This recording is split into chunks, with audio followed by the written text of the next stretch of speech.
मेरा नाम है हरिया, मैं काम करता हूँ बहुत बढ़िया, खाता हूँ खाना और रोज गाता हूँ गाना। अरे यार, आज तो बहुत देर हो गई। इस खतरनाक जंगल को देखकर तो मेरे हाथ पैर ठंडे हो गए हैं। अगर मैं वक्त पर गांव नहीं पहुंचा तो मालिक बहुत नाराज हो जाएंगे। तभी हरिया को एक आवाज सुनाई देती है। सुनिए हरु जी। अरे, ये आवाज किसने दी? तभी हरिया को सामने कुछ दूर एक औरत खड़ी दिखाई देती है। अरे भाई, ये औरत अकेली इतनी रात को इस जंगल में क्या कर रही है? चलकर पूछना पड़ेगा। फिर हरिया अपनी बैलगाड़ी उस औरत के सामने लाकर रोक देता है और उससे पूछता है। अरे सुनिए, आप इतनी रात को इस खतरनाक जंगल में अकेली क्या कर रही हैं?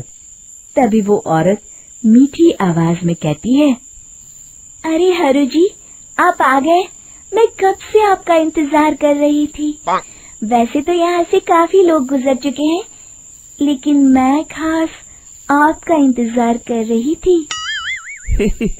अच्छा, तुम सच कह रही हो?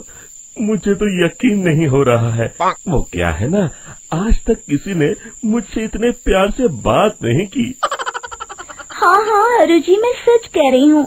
अब देर मत करिए और जल्दी से मुझे मेरे घर तक छोड़ दीजिए। हाँ हाँ, कौन सी बड़ी बात है, अभी छोड़ देता हूँ। आप मेरे पीछे बैलगाड़ी में बैठ जाइए और मुझे रास्ता बताते चलिए। फिर वो औरत हरिया की बैलगाड़ी में बैठ जाती है और हरिया बैलगाड़ी हाँकता हुआ आगे चल पड़ता है। फिर उस औरत के बताए हुए रास्ते पर चलते चलते हरिया बैलगाड़ी लेकर एक काली गुफा के आगे आकर रुक जाता है। हरिया उस औरत से पूछता है, हाँ देवी जी, आपका घर कहाँ है? यहाँ तो एक गुफा के अलावा और कुछ नहीं है। तभी अचानक वो औरत हवा में उड़ने लगती है। देखते ही देखते उसका सुंदर रूप एक डरावनी चुड़ैल में बदल जाता है और वो जोर जोर से हंसती है। अरे तू तो एक नंबर का बेवकूफ निकला। तू तो बड़ी आसानी से मेरी बातों में आ गया। अरे मर गया रे, ये तो एक चुड़ैल है। हे भगवान बचा ले, ये तो बड़ी डरावनी दिखाई दे रही है। और फिर अगले ही पल हरिया की बैलगाड़ी में रखा सारा सामान हवा में उड़ता हुआ उस काली गुफा के अंदर चला जाता है और वो चुड़ैल भी उस गुफा के अंदर जाकर कहीं गायब हो जाती है। हरिया ये नजारा देख बुरी तरह घबरा और परेशान हो जाता है। अरे, ये चुड़ैल तो मेरा सारा सामान लेकर गुफा में गायब हो गई। अब क्या होगा? अगर मैं गांव खाली हाथ गया तो मालिक मेरी अच्छी खबर लेंगे। मेरी इस बात का कोई यकीन भी नहीं करेगा। फिर आखिर वही हुआ। हरिया के मालिक चंपक सेठ को हरिया की किसी भी बात पर रत्ती भर भी यकीन नहीं हुआ। चंपक सेठ को लगा हरिया झूठ बोल रहा है और उसने ही लालच में आकर सारा सामान हड़प कर लिया है। फिर हरिया को बेईमान समझकर चंपक सेठ उसे काम से निकाल देता है। अगले दिन अपनी दुकान में परेशान बैठा चंपक सेठ गुस्से में बड़बड़ाता है। अरे, दुकान में तो सामान बिल्कुल भी नहीं है। अब मुझे ही शहर जाकर सामान लाना होगा। फिर वो अपनी बैलगाड़ी लेकर शहर चला जाता है। शहर से सामान लेकर जब चंपक सेठ वापस गांव लौट रहा होता है, तभी उसे एक आवाज सुनाई देती है। चंपक जी, ओ चंपक जी। अरे, ये तो कोई मेरा नाम लेकर मुझे पुकार रहा है। फिर उस रास्ते में वही औरत खड़ी दिखाई देती है।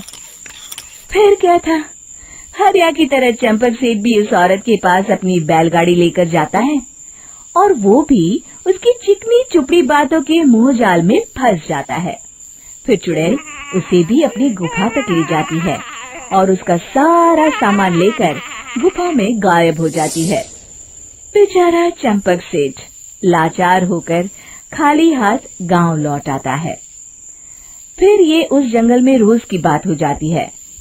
जो कोई भी शहर से कुछ लेकर गांव की तरफ लौटता, वो चुड़ैल उसे बेवकूफ बनाकर उसका सारा सामान लेकर गुफा में गायब हो जाती। एक दिन हरिया एक लकड़हारे को उसी जंगल की तरफ जाते हुए देखता है। फिर हरिया उसे रोकते हुए कहता है, अरे भाई, क्यों अपनी मौत को दावत दे रहे हो? मेरी बात मानो, आगे जंगल में मत जाओ, वहाँ एक बड़ी भयानक चुड़ैल रहती है।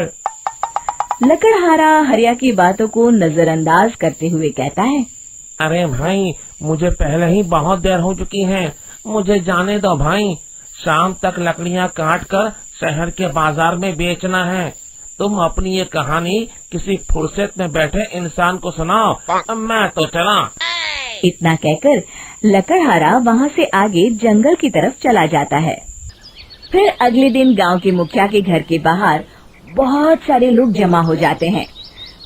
तभी हाथ में कुल्हाड़ी लिए खड़ा लकड़हारा कहता है, अरे मुखिया जी, अब आप ही हमें बचाइए उस जंगल वाली चुड़ैल से। हमारा सारा काम तो शहर से ही होता है। अरे मुखिया जी, उस चुड़ैल की वजह से तो मैं पूरी तरह बर्बाद हो गया हूँ। हम सबको मिलकर उस चुड़ैल का कोई इलाज करना पड़ेगा। तभी भीड़ में खड़ा वीरा कहता है, आप लोग चिंता मत करिए, कल से वो चुड़ैल किसी को नहीं लूट पाएगी। मेरे पास एक बहुत अच्छी तरकीब है। तभी चंपक सेठ उसका मजाक उड़ाते हुए कहता है, अरे तेरा नाम वीरा है तो क्या हुआ? तूने अभी उस चुड़ैल को देखा नहीं है? जाकर अपना काम कर, बड़ा आया। तब मुखिया जी कहते हैं, नहीं चंपक सेठ, मुझे लगता है हमें इस लड़के को एक मौका देना चाहिए। फिर सभी गांव वाले मुखिया जी की बातों से सहमत हो जाते हैं और वीरा शाम को एक बैलगाड़ी में कुछ सामान लादकर उस जंगल की ओर चल देता है। वीरा, ओ वीरा, कहाँ जा रहा है? तभी वीरा मुड़ के देखता है, वही चुड़ैल एक औरत के रूप में खड़ी है। अरे बहन जी, मैं आपको ही ढूंढ रहा था। देखिए, मैं आपके लिए क्या लाया हूँ। हैं? अरे वाह, तो खुद मेरे लिए इतना सामान लाया है। तू ही अकेला गांव में समझदार है। जरा देखो, मैं भी खोल के, बड़े भूख लगी है।